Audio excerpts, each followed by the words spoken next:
I've invented a new recipe.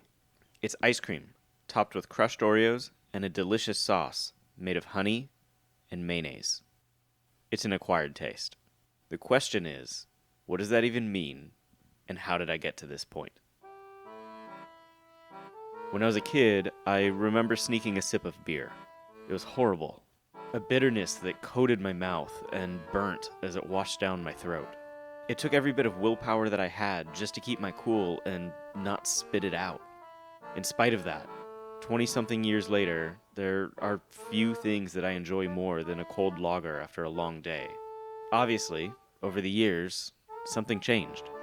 Like many things, beer is considered an acquired taste. And I want to see what other acquired tastes I've been missing out on.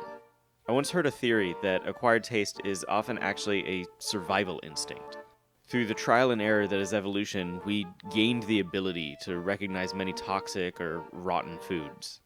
Our brain instinctively knows these smells and flavors and thinks to itself, this is bad. But what happens when that instinct gets it wrong? What if something is safe to eat, but it trips that alarm in our brains anyways? The theory is that's acquired taste. Our brain instinctively thinks that things like beer are toxic, but with enough exposure, learns that they are in fact safe. It stops sending the signal that it tastes bad and allows us to enjoy the actual flavor. So me being the scientist I am, I decided to do an experiment and see if this theory works. I would pick out 4 foods that are commonly considered an acquired taste and eat them every day for a week. Hopefully, by that point, my opinions on them would change, and I would have acquired the taste. Coming up with a list of things to try presented me with my first problem. I'm not a picky eater. So when I looked up lists of famous acquired tastes, I found many of my favorite foods and drinks. Whiskey, sashimi, kimchi, blue cheese, sea urchin, all delicious. But science doesn't care about delicious, it cares about data. And if I wanted usable data, I would need things that I didn't already enjoy. I eventually came up with a small list. Things that I'd either tried once or twice and didn't like, or things that I never tried at all. The first candidate was a liar. I don't care what you say, I do not believe that whoever named this thing has ever laid eyes on a grape in their entire lives. I mean, they're both round, I guess, but that's where the similarities end. Anyways, if you've seen the shower fruit video on my channel, you know how much I hate this citrus-shaped mistake. If you haven't seen that video, don't. It's bad. Not grapefruit bad, but it's still by far my worst video. The only reason it's still up is my friend really likes this clip. Anyways, between the bitterness, the sourness, and my apparent inability to eat it without making a mess, I just do not see the appeal of grapefruit. I tried it once when I was a kid and I hated it. And honestly, after tasting it again as an adult, I think that child me made the right call. It's bitter, astringent, and all around the worst citrus. The experiment was off to an unpleasant start. The famous yeast paste from the land down under presented a problem. If you've ever heard of it, you've probably heard how gross it is. How even the tiniest bit is enough to make a grown man retch. That only the hardiest of Australians are able to stomach it. And at first, I thought that the problem would be in acquiring it, but apparently you can just buy it on Amazon. The problem was, well, I liked it. Sure, trying a spoonful of it is overwhelming, but that's not how it's meant to be eaten. Spread on buttered toast, it made for a great breakfast, other than the stupid grapefruit. A rich, almost meaty umami flavor. If you've ever used beef base, it reminds me a lot of that. I think that me liking the Vegemite had something to do with my affection for fermented foods. There's something about a good funky flavor that I usually love. And the crazy thing here is that the funkiness that usually throws people off wasn't even that strong. The only problem is that me liking it wasn't useful data, so I needed to try something a bit stronger. James. Tequila was a weird addition to the list. This is something that I used to enjoy, but now I hate. I think after spending a few too many mornings hungover in my dorm room, vowing to never drink again, my body decided that it couldn't trust my brain with making good decisions and chose to take matters into its own hands. And the last time I checked, I can't stand the stuff. It's been almost a decade since I've had it on its own, and I went into this hoping that something had changed. It had not.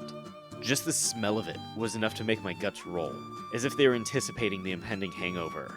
And I want to be clear about something. The problem is not strong alcohol. I love a good whiskey. I mean, my favorite scotch tastes and feels like drinking a campfire. Tequila, on the other hand, it's like a mouthful of jet fuel. Of everything that I tasted in the name of science, it is by far the thing I regret the most. If I come out of this learning to like a new food, I hope it's natto, Japanese fermented soybeans. I love this little angry soybean dude on the label. Anyways, they've got a strong flavor, similar to ripe cheese, and a unique texture. I'd had it twice before, and I wasn't able or willing to finish it either time. Trying it again, my mind raced with different ways to describe the experience. It was incredibly complex, and I could write an entire essay trying to capture the depth of flavor I was experiencing. But I kept coming back to the same two simple words, perfectly encapsulating the unique taste. Peanut poop. It tastes like peanut poop. I don't even really know what that means, but that's what it tastes like. Natto would definitely be a work in progress if I was going to learn to enjoy it. When someone says that they don't like sushi, I assume that they're wrong, and I ask them where they tried it. If they say something like Safeway or Trader Joe's, I encourage them to try it at an actual restaurant. I mean, I love sushi, but I hate most of the crap that you see in grocery stores. People think that they don't like sushi, but what they actually don't like is bad sushi. I needed to apply that same logic to this experiment. It wasn't enough just to do a taste test every day for a week. I needed to give everything a real fighting chance. Try recipes that help them be their best. Except for the Vegemite. That one was already perfect. Now, most of the time I see people eating grapefruit, it's literally just half a grapefruit on a plate, so I wasn't really sure how to improve on that. But a friend of mine told me that whenever she ate grapefruit, the only way to make it palatable was to add sugar. And I mean, that makes sense. Go out and make 2 glasses of lemonade. Make one with sugar and one without. The one with sugar is a cool, refreshing drink, perfect for a hot summer day. The one without sugar probably feels like it's actively dissolving your teeth. And with the grapefruit, my friend was right. A generous dose of sugar was enough to make it edible. The only problem was, as the week went on, it never became enjoyable. The bitterness did fade, and I did come to appreciate the flavors of the fruit, but I never really liked it. The real nail in the coffin was when I realized that I felt the need to brush my teeth every time that I ate it. I'll eat it, but I definitely did not acquire the taste for it. I love you, Vegemite. Never change. I thought tequila was gonna be the easy one. After all, I used to like it. More than that, I wanted to like it. Back when I lived in San Jose, I had a really long commute every day. And every day on that commute, I would see George Clooney. He was plastered on the side of a delivery truck, advertising his tequila brand, Casa Amigos. And while I have somewhat mixed feelings about a rich white actor being the face of a tequila company, I cannot deny the fact that he looked really damn cool. Casually riding a classic BMW past fields of agave, silently promising that if I drank his tequila, I too could achieve the aura of effortless magnificence that he possessed. I just needed to learn to like the stuff. A quick shot while making dinner didn't sound so bad, but as the days passed, it wasn't going down any easier. My stomach would still churn at the mere smell of it. Whatever psychological defenses my brain had built up against the spirit refused to yield. So I stepped it up. Popular way to take tequila shots is to lick salt off your hand, down the drink, and bite a lime. And while I cannot deny that it works, I often wonder about whoever figured that out. How much tequila did it take to inspire that bizarre ritual? Anyways, the problem is that while it did make the tequila easier to drink, it did so by completely masking the flavor. It was a workaround, not a solution. George Clooney wouldn't accept half-assed solutions, and neither would I. So it was time to venture into the belly of the beast. To be clear, I'm the beast and the tequila is doing the venturing. The first shot is always the hardest, but if memory serves, it gets better with each subsequent drink. I apologize for the lack of decent footage. Apparently my cinematography skills do not improve with the addition of alcohol.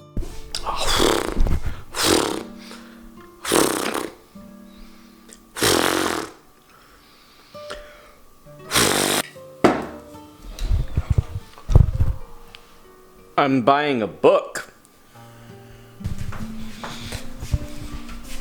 book.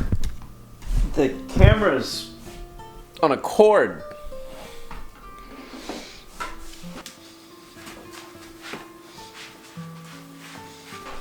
And if I take it over here, no video. Shit. I'm done. This was a mistake. The tequila didn't really get any better with each shot, and it took me 3 hours to get out of bed the next morning. All I have achieved is reinforcing whatever mental barriers were already there. Today, the mere scent of the stuff is enough to make me dry heave. I'd failed tequila. I'd failed myself. And worst of all, I'd failed George Clooney. Years ago, I wrote Natto off as something I simply did not like. I saw the appeal, I tried it, and I just didn't like it. It had a strong bitter taste to it that I just couldn't get past. That, coupled with the texture of eating cold, slimy beans, it just didn't have that much going for it. Nevertheless, I forged ahead in the name of science. My first meal with the natto was simple. Rice, green onions, a little soy sauce, an egg yolk, and a side of kimchi. Not 100% traditional, but still a very common way to eat it. And it was alright. I still got that strong bitter flavor that I didn't like, but everything else in the bowl helped mask the worst of it without hiding the flavor completely. That is, until I'd tried it with a bite of kimchi. And that little bite, it changed everything. It wasn't that the kimchi made the natto taste better, which it did, seeming to completely mask the bitter flavor without overpowering the funkiness that I enjoyed. What caught me off guard was that the natto made the kimchi taste better. It brought out a sweetness in the fermented cabbage that I didn't realize was there. It was truly delicious. And over the next week, I had natto every night, trying it in a variety of dishes. Carbonara, the silky sauce helping to smooth out the slimy texture of the beans, the funkiness pairing well with the Parmesan cheese. It's delicious. Another popular combination that I played around with was natto and tuna. I finished off this week with a sushi dinner, all centered around natto. And by this point, something had changed. I wasn't reluctantly eating the natto like at the start of the test. I was eating it because I genuinely wanted to. Something had happened, and the bitter taste was simply no longer there. Instead of peanut poop, it tasted like something new. A rich, funky umami flavor with the depth of a well-aged cheese. I had finally acquired the taste for it. It took a week and 4 different foods, but I had finally found proof that acquired taste has an actual impact on the flavor of the foods you eat. The experiment was, at last, a success. Twice now, dear audience, I've lied to you. The first lie was several months ago. I had just crossed the 250 subscriber milestone and was making a video about an umbrella that rained. In it, I had a short joke where I expressed my deep affection for mayonnaise and even appeared to eat an Oreo dipped in the stuff. This was the lie that made my channel. I'd swapped out the mayonnaise for Greek yogurt and hid it with editing because while I love Oreos and I do love mayonnaise, the idea of putting them together is nothing short of heretical. I do not like lying to my audience, but since it wasn't actually relevant to the project, I let it slide. After all, it was just a quick joke to help the pacing. What I did not expect was for it to result in a miracle. Something's happening. I got a comment. I don't know if you can see it. It says, Tom Scott sent me? I thought it was a joke. And suddenly I've got comments. Tom Scott sent me. Came for the mayo joke that made Tom Scott gag. Wow, thanks, Tom Scott. Came here from Tom Scott. You're probably going to get a lot of people mentioning him. What just happened? What? I just woke up.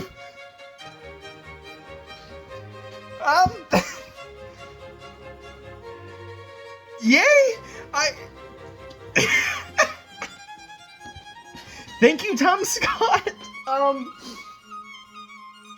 Not only had Tom Scott shouted out my video in his newsletter, but he had given special attention to the mayonnaise joke.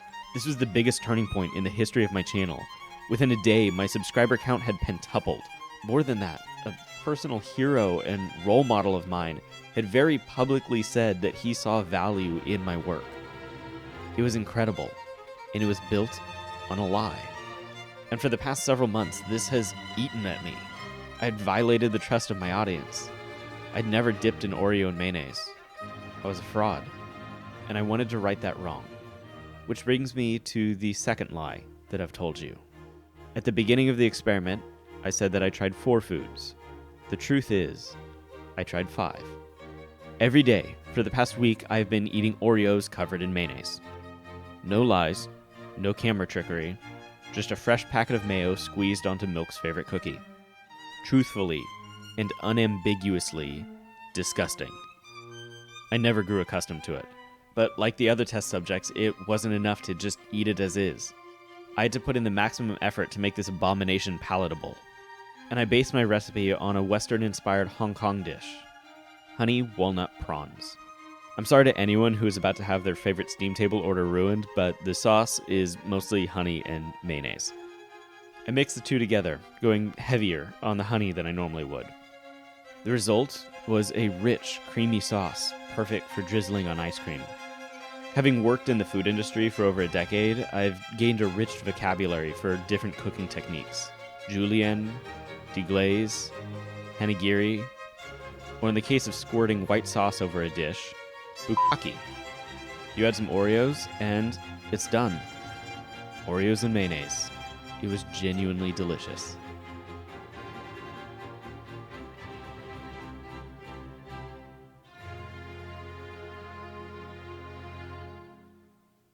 I wanted to do this project because far too often I stay in my comfort zone. I enjoy this pizza place taproom combo. It's the only place I'll go to for 3 months. I found an album I like, I will listen to it on repeat for weeks, probably months. Seriously, Strange Trails by Lord Huron has been my go-to binge for almost a decade. I find that thing I like and I focus on it. Going through my life, ignoring anything that I think I won't enjoy for the sake of the familiar. Often disregarding things the moment they're unpleasant. The problem is that learning and growing is often uncomfortable for a time, but in the end, it's worth it. If I always stopped the second I wasn't enjoying myself, I'd miss out on so much of what life has to offer. I wouldn't have this channel, I wouldn't have all my friends, I wouldn't have so many things that I'm grateful for. And I would be lesser for it. So, your homework for this video is to find a way to make yourself a little uncomfortable. Revisit some of those things you think you hate. Maybe it's a movie that rubbed you the wrong way, or a hobby that felt like too much work at the time, or possibly slimy fermented soybeans on rice. Maybe like me, you just didn't give it enough of a shot. You might end up surprising yourself. Thanks for watching. If you'd like to see a bonus video of me trying to make a cocktail with grapefruit and tequila, check out my Patreon. Members also get to see videos a week before they publish, as well as a couple other smaller rewards. Plus, it's a great way to support the channel.